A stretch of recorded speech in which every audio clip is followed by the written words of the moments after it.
Shalom, salam damai dalam Yesus Kristus. Puji Tuhan, kita dapat bertemu kembali di dalam pembelajaran Sekolah Sabat, Sabat yang ke-8 bagi tahun ini. Bersama saya pada ketika ini, ada 3 ahli panel yang turut bersama-sama, yang di ujung sebelah sana, Elder Norsa, yang akan membahaskan pelajaran hari Ahad dan juga hari Kamis.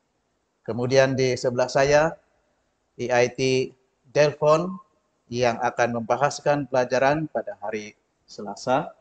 Dan di sebelah kanan saya ialah EIT Alwin yang akan membahaskan pelajaran pada hari Isnin.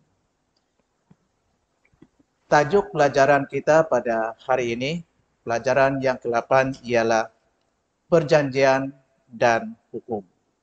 Dan ayat inti Alkitab yang kita baca pada Sabat ini terdapat di dalam Ulangan pasal 7 ayat yang ke-9 yang mengatakan seperti ini. Sebab itu haruslah kau ketahui bahwa Tuhan Allahmu, dialah Allah, Allah yang setia, yang memegang perjanjian dan kasih setianya terhadap orang yang kasih kepadanya dan berpegang pada perintahnya. Itulah ayat inti kita pada kali ini. Dan sebelum kita memulakan perbincangan pelajaran Sekolah Sabat kita pada kali ini, mari kita tunduk kepala dan saya pimpin di dalam doa. Tuhan Allah Bapa kami yang bertakhta di dalam kerajaan surga, puji dan syukur di hadirat-Mu, karena Tuhan sudah berserta dengan kami, mempelajari firman-Mu melalui pelajaran Sekolah Sabat pada kali ini. Biarlah Roh Al-Kudus Tuhan terus bersama dengan kami, memberikan kami kebijaksanaan, supaya kami dapat mengerti apa yang kami paham dan apa yang kami baca di dalam pelajaran ini. Kiranya itu menjadi berkat bagi kami dan berkat bagi yang mendengar. Terima kasih Tuhan. Dalam nama Yesus kami berdoa. Amin. Amin. Saudara dan saudari dalam kekasih dalam Yesus Kristus, salah satu farsa atau ungkapan yang penting yang terdapat di dalam Mazmur pasal 23 yang mengatakan seperti ini. Kemanakah Allah hendak membawa manusia setelah manusia itu berdosa? Adakah Allah menuntun kita ke jalan yang benar, aman, atau adakah Allah membiarkan kita ke jalan yang sesat atau gelap? Atau adakah hanya bangsa Israel, bangsa pilihannya ditebus dan diselamatkan? Saudara sekalian, pertanyaan ini sering bergumul di dalam benak kita. Apapun penulis Mazmur ada mengatakan atau ada menjawab pertanyaan ini, mengatakan bahwa Allah tidak pernah membawa kita tersesat. Dia menyediakan jalan yang aman untuk perjalanan rohani kita selama hidup kita. Saya ingin memetik satu kata di dalam Mazmur 119. Ayat 35 mengatakan seperti ini. Biarlah aku hidup menurut petunjuk perintah-perintahmu, sebab aku menyukai. Biarlah lidahku menyanyikan janjimu, sebab segala perintahmu benar. Hukum Allah itu aman. Jalan yang kukuh melewati duri berbahaya dalam keberadaan manusia. Jadi saudara sekalian, inilah secara ringkas yang kita akan pelajari Sekolah Sabat yang bertajuk Perjanjian dan Hukum. Untuk menyampaikan rencana keselamatan ataupun penyelamatan kepada dunia ataupun bangsa lain, Tuhan memilih bangsa Israel untuk menyampaikan rencana keselamatan kepada bangsa-bangsa lain.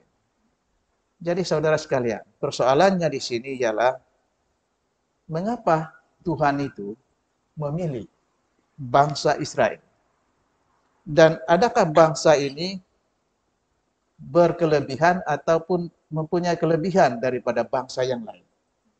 Dan adakah Israel ini dipilih untuk menyampaikan tentang keselamatan kepada dunia dan juga kepada bangsa-bangsa lain? Mungkin Elda Norsa boleh perincikan mengapa Tuhan memilih bangsa Israel. Iya. Terima kasih Elda Robert. Nah, saya akan menerangkan subtajuk pemilihan bangsa Israel. Iya. Nah, untuk itu mari kita lihat dalam Ulangan pasal yang ke-7, ayat yang ke-7. Saya bacakan. Iya. Ulangan pasal yang ke-7, ayat yang ke-7.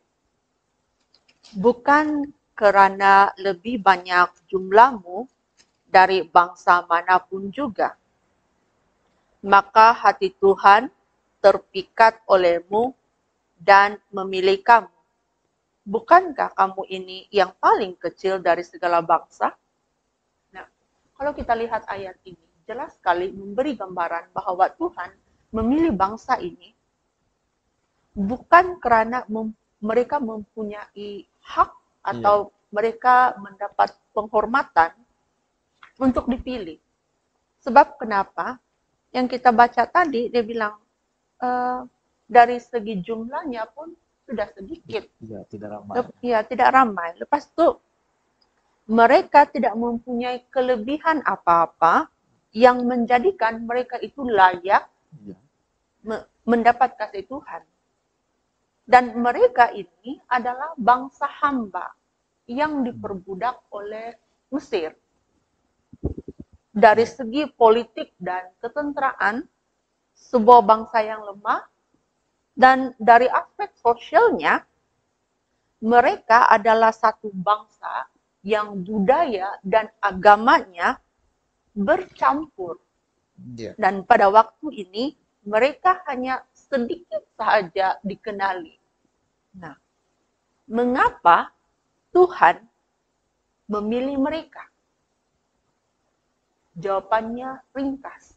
Sekolah Sabat kita mengatakan, sebab utama pemilihan bangsa Israel terletak pada misteri kasih dan rahmat Tuhan.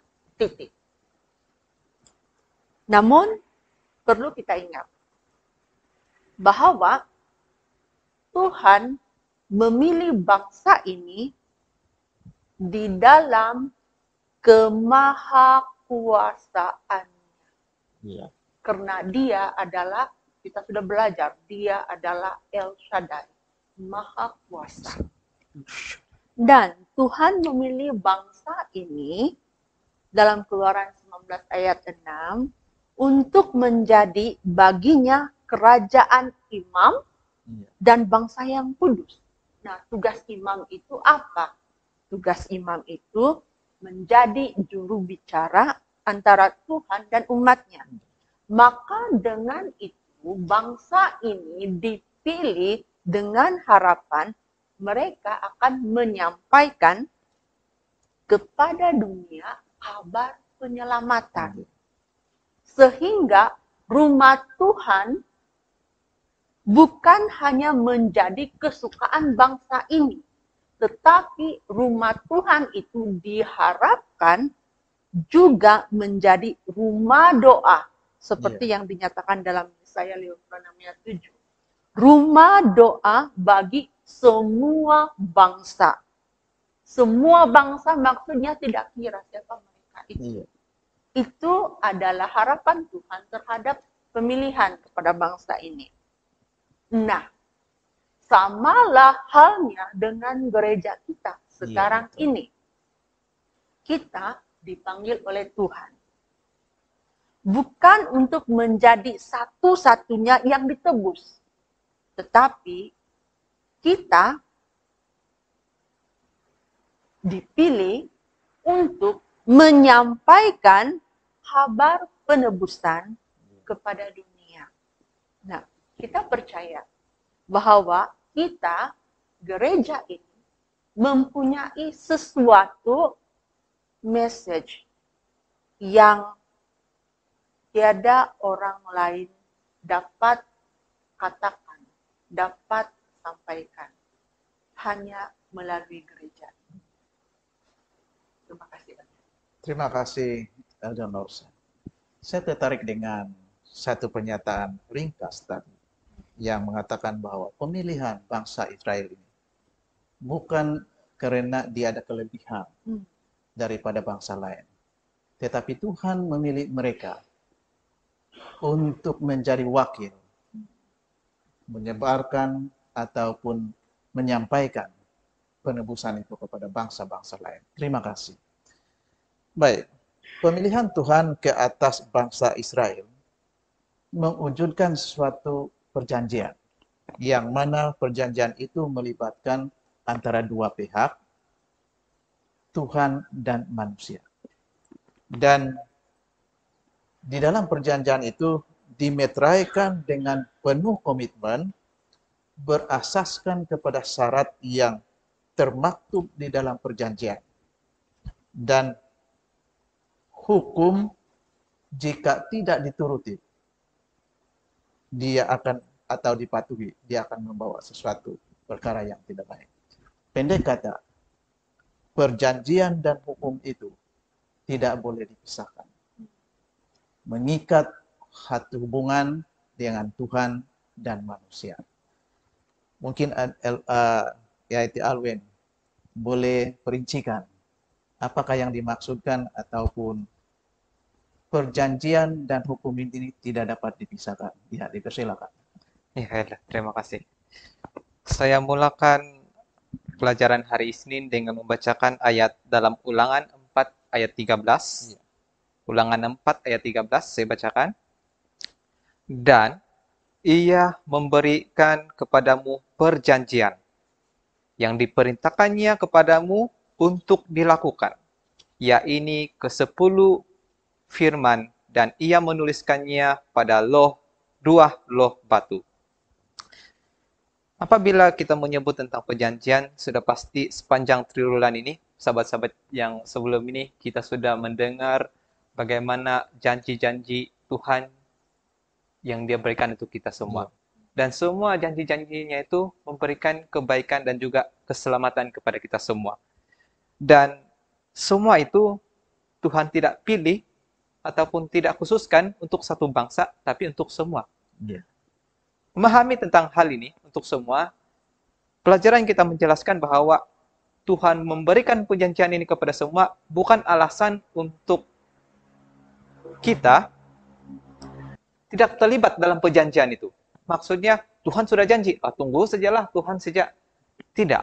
Tapi Tuhan telah menyediakan satu saluran yang mana perjanjian itu dapat dikekalkan melalui penurutan hukum.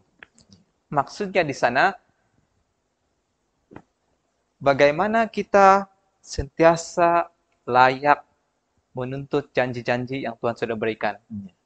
Caranya ialah melalui penurutan ketaatan kita kepada hukum.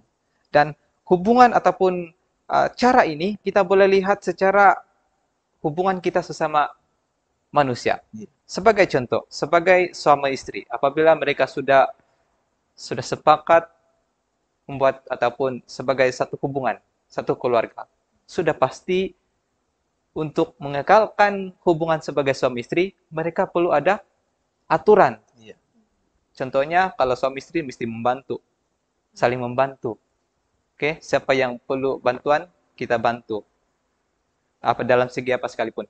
Jika aturan itu tidak dilakukan, satu orang saja yang berusaha dalam keluarga, sudah pasti hubungan itu tidak kekal, tidak lama. Jadi ini yang Tuhan lakukan dalam perjanjiannya untuk kita semua. Tuhan sediakan satu saluran yang membolehkan kita menunjukkan komitmen kita melalui penurutan hukum. Jadi apa yang saya boleh simpulkan di sini mengenai pertalian yang mengikat, untuk sentiasa layak menerima janji-janji Tuhan, Ya. kita perlu menunjukkan komitmen kita, ketaatan kita terhadap hukum. Jadi maksudnya perjanjian dan hukum tidak boleh dipisahkan. Kalau kita mau menuntut janji Tuhan, kita perlu ikut hukum-hukum, aturan yang Tuhan berikan kepada kita. Begitu adalah. Terima kasih, A.I.T. Owen.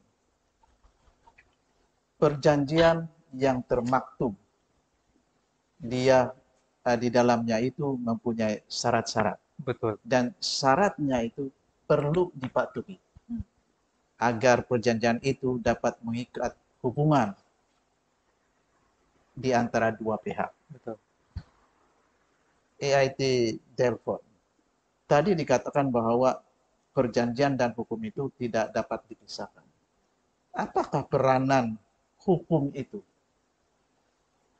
di dalam perjanjian itu? Apakah peranan hukum itu di dalam kehidupan kita juga? Ya, boleh. Jadi persilakan. Terima kasih Alda atas kesempatan ini untuk Iya. menyaksikan firman Tuhan. Hukum di dalam perjanjian, Iya. itu topik di dalam hari Selasa ya. Iya. Hukum atau bahasa yang kita biasa dengar undang-undang, Iya, undang-undang. Bercerita tentang undang-undang ini, kita mungkin berpikir tentang pegawai polis, saman kereta lalu lintas, Iya.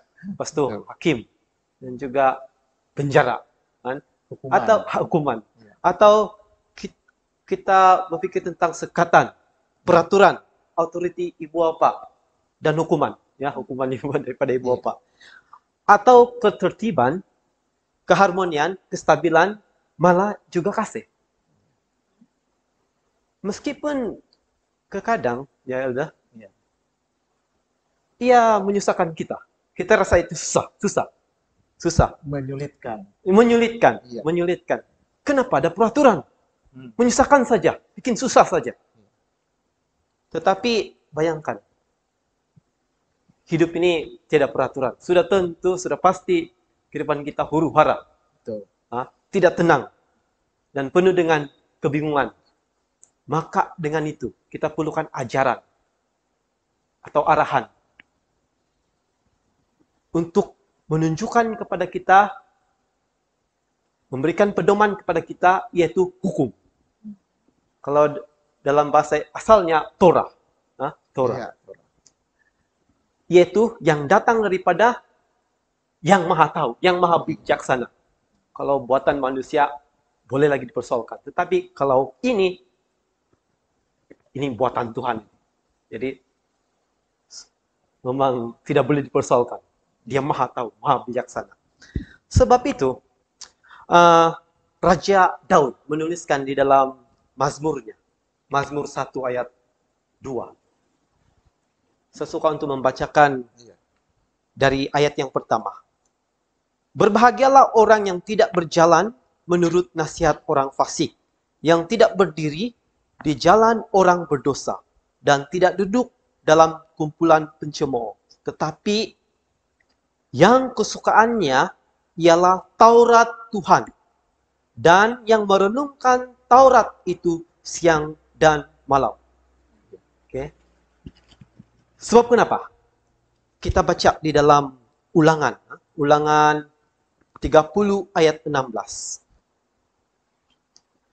Kerana pada hari ini, aku memerintahkan kepadamu untuk mengasihi Tuhan Allahmu, dengan hidup menurut jalan yang ditunjukkannya dan berpegang pada perintah, ketetapan, dan peraturannya, supaya engkau hidup dan bertambah banyak dan diberkati oleh Tuhan Allahmu di negeri mana engkau masuk untuk mendudukinya. Hukum tidak dibuat untuk menyusahkan Iya. atau sebagai ujian yang kita harus setujui agar kita mendapat manfaat daripada perjanjian tersebut. Perjanjian, betul. Hukum itu dibuat untuk kesejahteraan kita. Iya. Memberi hidup dan berkat. Ya. Dan ia membebaskan kita daripada konsekuensi, macam mana sebut tu? Konsekuensi, Konsekuensi. konsekuensi. sama sebut. Akibat. Dosa yang mengerikan itu. Dan ini merangkum semua aspek dalam kehidupan kita. Katakan saja, semua aspek. Ya, semua aspek. Dan yang di atas segalanya adalah hukum itu menunjukkan kepada kita bagaimana Tuhan itu. Ya.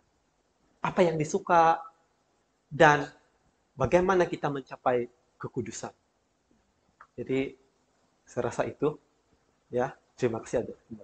Terima kasih, Telfon. Saya tertarik dengan satu perkataan juga yang baru disampaikan Telfon sebentar tadi. Hukum itu dibuat bukan untuk menyulitkan, tetapi untuk kesejahteraan dan kebaikan. Bayangkan kalau tidak ada peraturan, huru-hara. Dan kita tahu bahwa orang yang melanggar hukum itu, dia ada sesuatu yang akan terjadi. Dan saya akan menambah sedikit pelajaran kita hari ini yang terdapat di dalam pelajaran hari Rabu, mengatakan bahwa hukum Tuhan itu adalah pernyataan kehendaknya. Dan hukum Tuhan itu juga adalah satu gambaran karakter Tuhan. Jadi kalau di sini kalau tadi dikatakan bahwa kesejahteraan itu hukum itu adalah kesejahteraan kita. Dan pelajaran kita yang seterusnya mengatakan bahwa hukum itu adalah pernyataan kehendaknya dan gambaran karakter Tuhan. Dan Tuhan tidak pernah berubah. Begitu juga dengan hukum. Bila sudah termaktub dalam hukum itu, tidak lagi diubah. Dan hukum tidak sewenang-wenangnya diubah dan perlu dipatuhi sebab hukum itu adil dan boleh dipercayai. Seterusnya, tujuan hukum itu bukan untuk membebaskan kita dari dosa. Seperti yang E.I.T. Owen katakan ada 10 hukum atau hukum 10. Dia bukan membebas kita daripada dosa, tetapi hukum itu memberi kita tentang atau menunjuk kita mana yang benar dan mana yang tidak. Sebagai panduan kita. Dan tujuan hukum itu adalah membantu kita mengenal Tuhan dan mencontohi Dia. Kita mengenali Tuhan dan mencontohi Dia. Dan ini menunjukkan bahwa apabila kita mematuhi sesuatu hukum itu, maksudnya kita sudah berinteraksi. Hubungan kita dengan Tuhan itu semakin baik. Dan akhir sekali, ataupun di dalam pernyataan pelajaran kita hari Rabu mengatakan bahwa hukum menetapkan cara hidup yang Allah rencanakan untuk dijalani oleh semua orang ataupun anak-anak perjanjian. Dan semua hukum ini bertujuan untuk membawa kesejahteraan. Jadi, saudara sekalian, hukum bukan membebankan, hukum bukan menyulitkan, tetapi hukum adalah untuk kesejahteraan. Dan hukum adalah untuk pernyataan kehendak Tuhan dan gambaran karakter Tuhan. Dan seterusnya, pelajaran kita yang seterusnya. Kita sudah mempelajari tentang peranan hukum dan tujuan hukum. Kita juga sudah mempelajari bagaimana cara kita memelihara hukum ini pula. Supaya kita dapat mematuhi.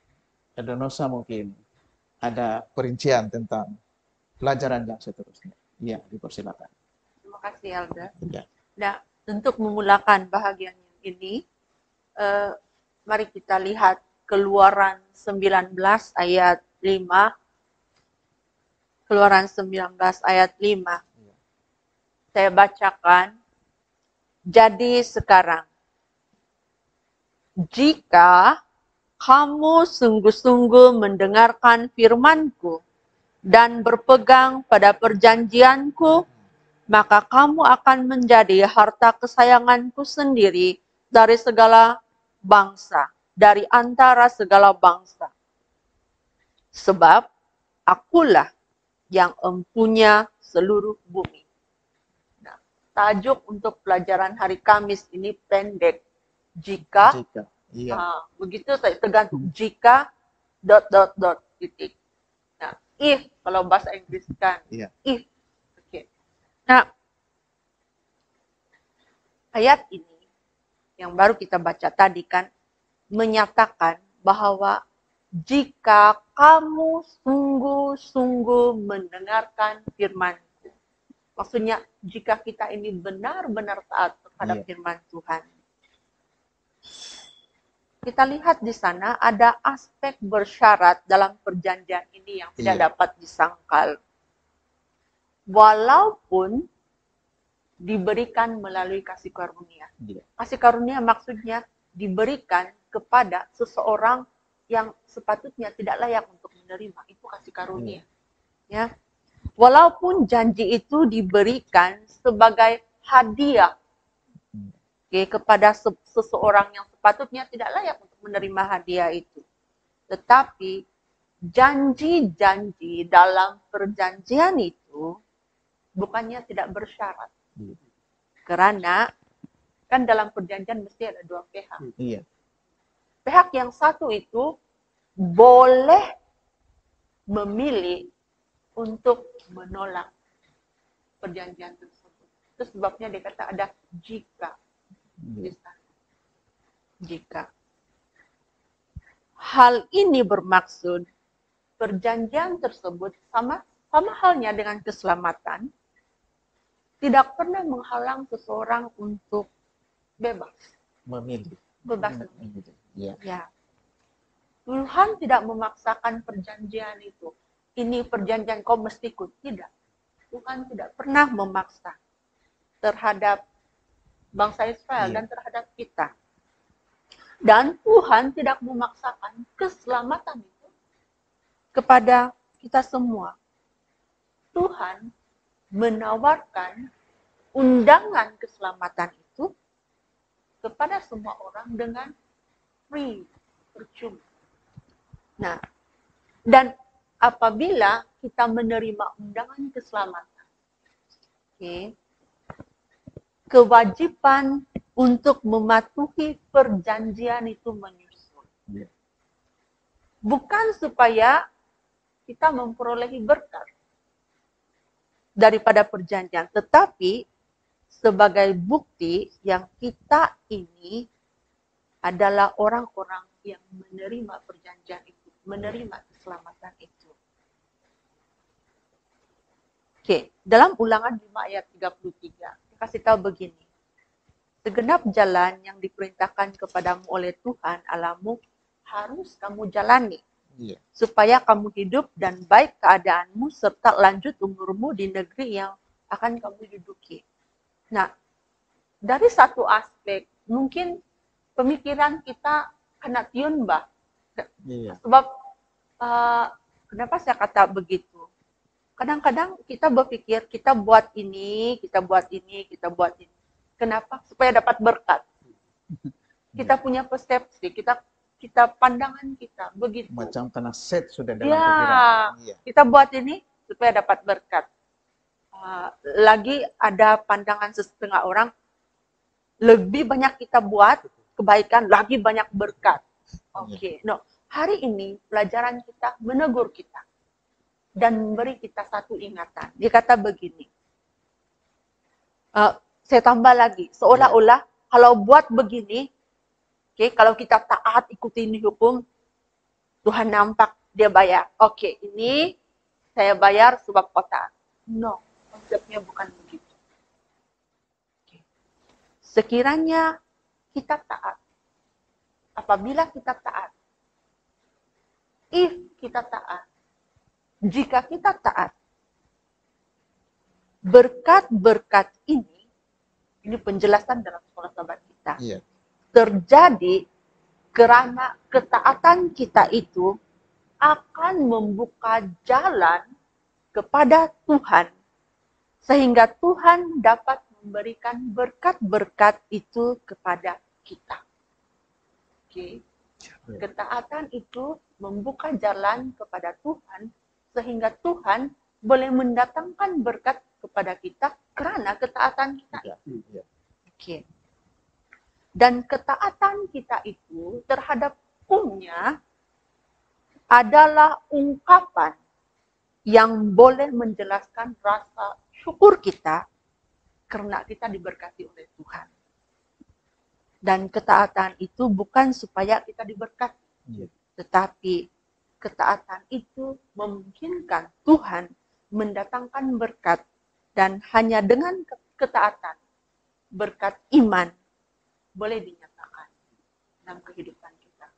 Dan kadang-kadang kita mempersoalkan, kalau hukum itu tidak dapat menyelamatkan, then why? Kenapa kita perlu ikut? Kenapa harus kita patuhi? Ya, kenapa kita harus patuhi?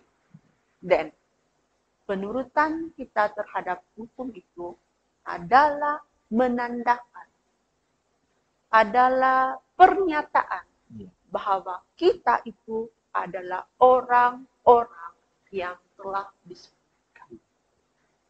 Terima kasih.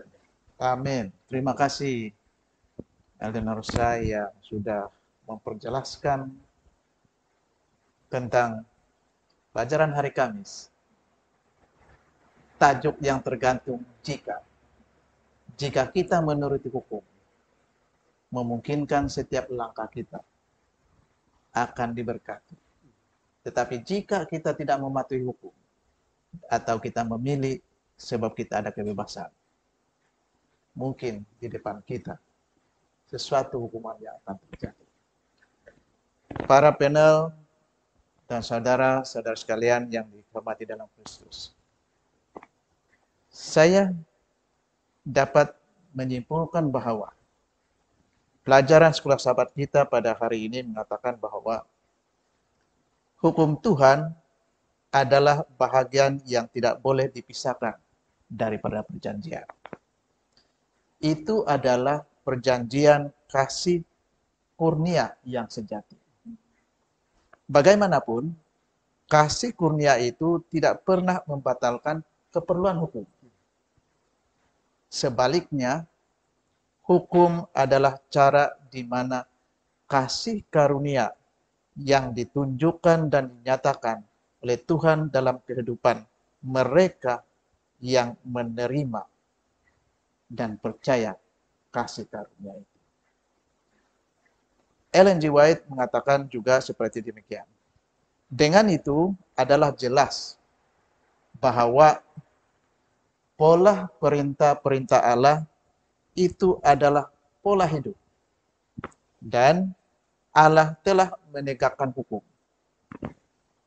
Hukumnya itu tidak bersifat sewenang-wenang, dan setiap ucapan yang mengatakan, janganlah kamu seperti yang tercatat di dalam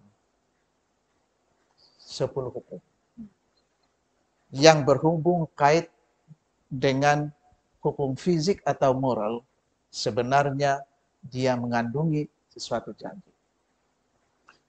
Allah, jika kita menurutinya, berkat akan mengikuti setiap langkah-langkah kita. Dan Allah tidak pernah memaksa kita untuk melakukan yang benar. Tetapi Tuhan berusaha menyelamatkan kita dari kejahatan dan sentiasa mengundang kita dan menuntun kita kepada jalan kebaikan.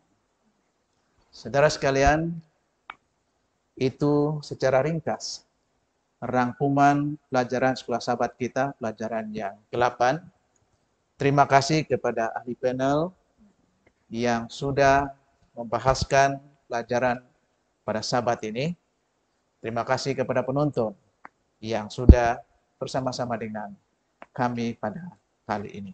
Untuk mengakhiri pelajaran sekolah sahabat kita pada kali ini, kita persilakan Alwin untuk memimpin kita dalam doa untuk doa penutup. Persilakan. Mari kita berdoa. Ya Tuhan kami yang bertata di surga, terpuji nama Tuhan. Terima kasih masa yang baik sehingga kami sekali lagi diingatkan janji dan juga peranan kami dalam terus menuruti hukum-hukum Tuhan. Ya Tuhan, berkati pelajaran ini sehingga ini menjadi satu teguran dan juga satu ingatan untuk kami semua, sehingga kami dapat membentuk kehidupan kami sesuai dengan kehendak Tuhan, yang layak di hadapan Tuhan. Ya Tuhan, beserta dengan kami. Terpuji nama Tuhan, semuanya kami minta dan serahkan. Di dalam nama Yesus kami berdoa. Amin. Amin.